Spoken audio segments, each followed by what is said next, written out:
españoles. Franco ha muerto.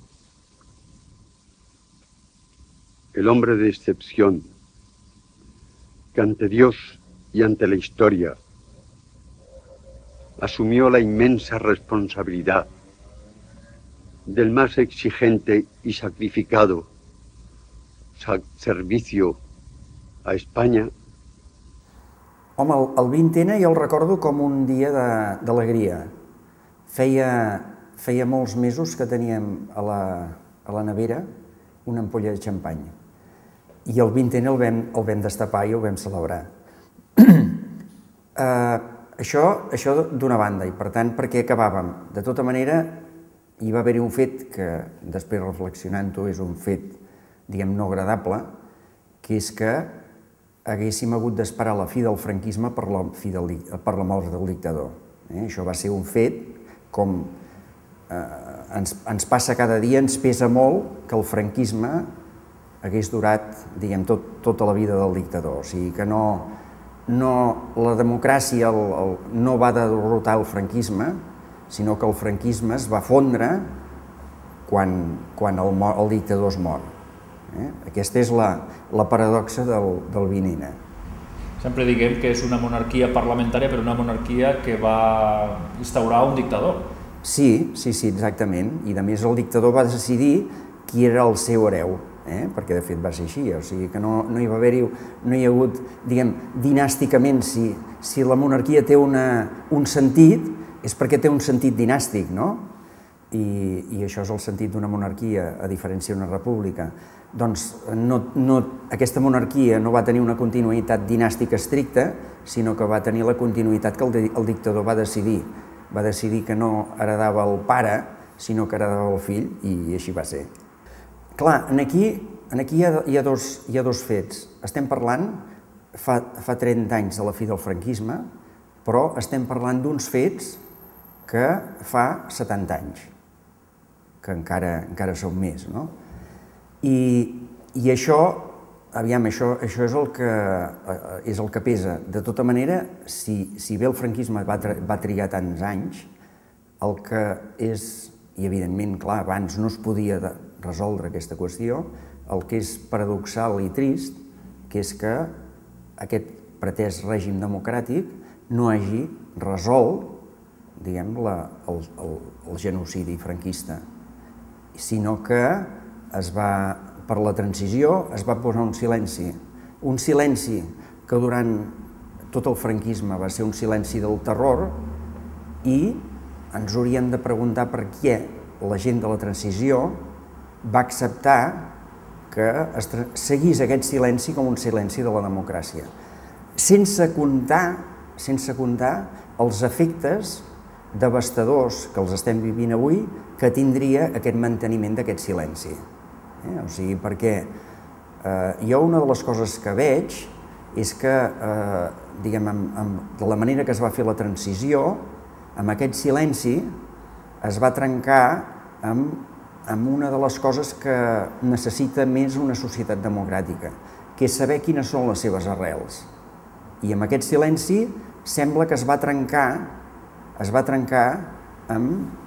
amb quines eren les nostres arrels, que les nostres arrels eren, doncs, la democràcia, i una democràcia que no naixia així al 78 perquè sí, sinó perquè era un país que tenia una història i que si en cas aquest procés democràtic s'havia quedat interromput l'any 1936 o 39 per la guerra, per un aixecament militar. I això és el que ha desaparegut. I és molts dels motius de les deficiències que té actualment la nostra societat democràtica.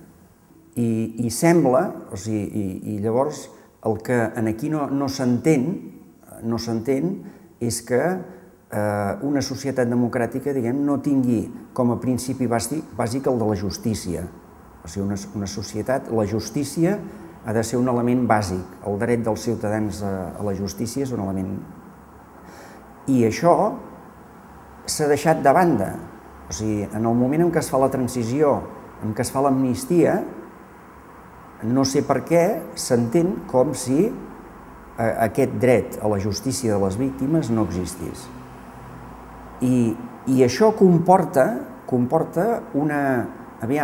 aquest manteniment d'aquest silenci, aquest manteniment d'aquestes víctimes, dels descendents de les víctimes directes i els descendents de les víctimes del franquisme, que han patit aquest dolor i aquesta por que es manté, el fet de mantenir això resta, solidesa en aquesta societat democràtica.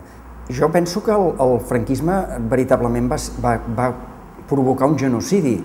O sigui, el franquisme va pretendre esborrar tot un món.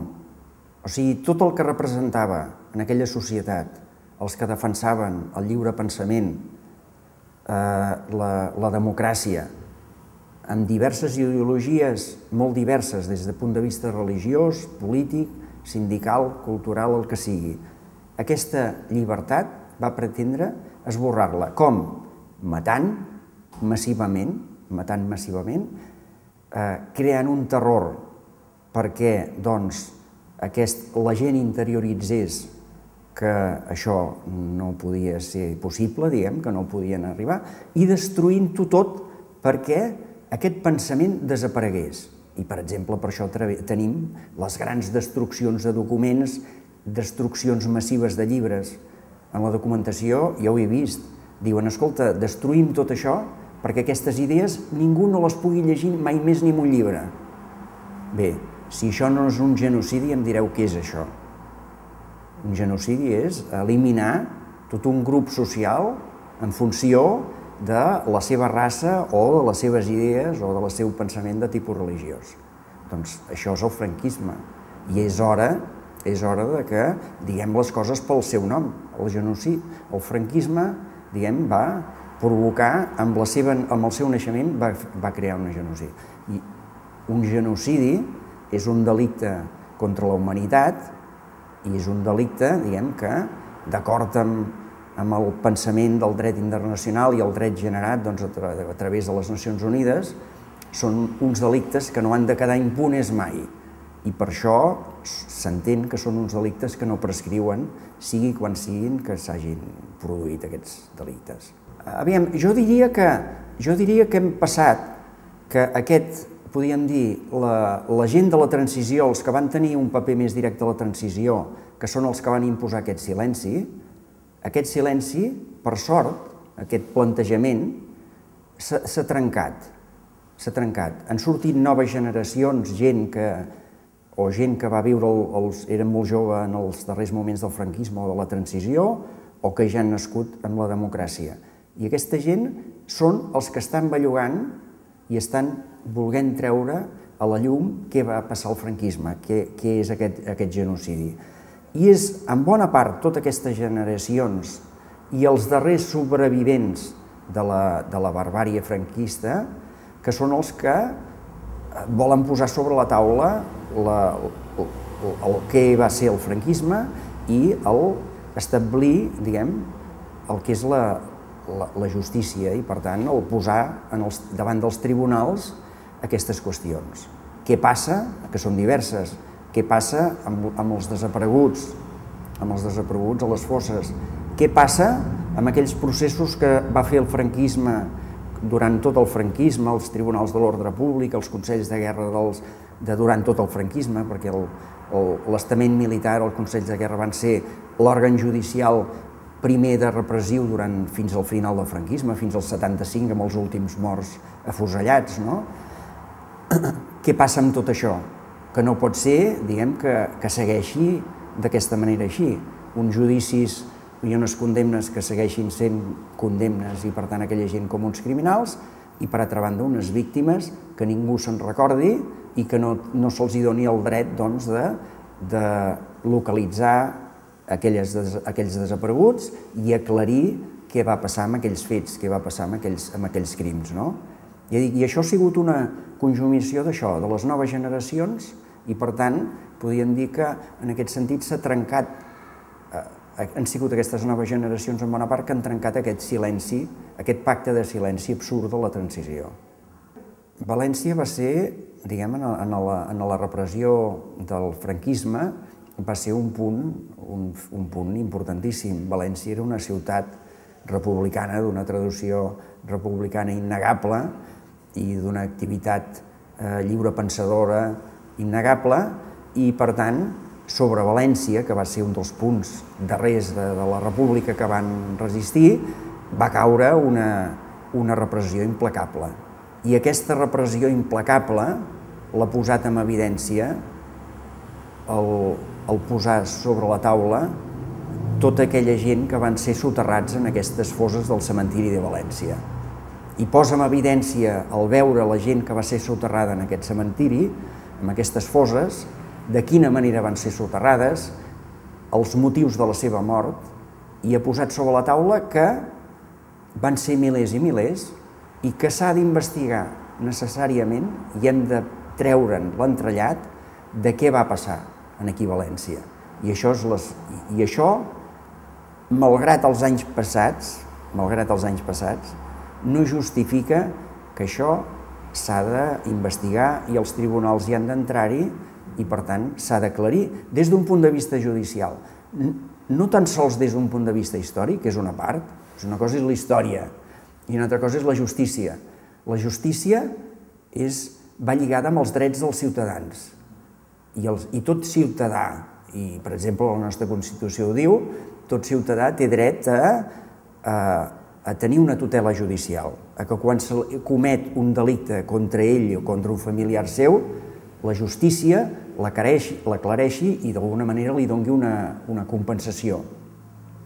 Doncs no tan sols és important aclarir històricament què ha passat, que hi ha molta feina a fer, sinó que també cal donar resposta a aquest dret d'aquests ciutadans de tenir justícia. I molta gent que arran del descobriment, de posar sobre la taula tota la gent que hi ha soterrada en aquests llocs, ha trobat que els seus familiars que havien desaparegut potser estan soterrats allí i que els volen per fi recuperar. Doncs tot això és un fet important en si mateix, però a més és un fet important de la gran dimensió numèrica, diguem, de volum, que representa aquestes fosses. I per tant, és un fet que no pot passar més desapercebut i que és urgentíssim que es doni una solució i la solució és això, que es faci justícia.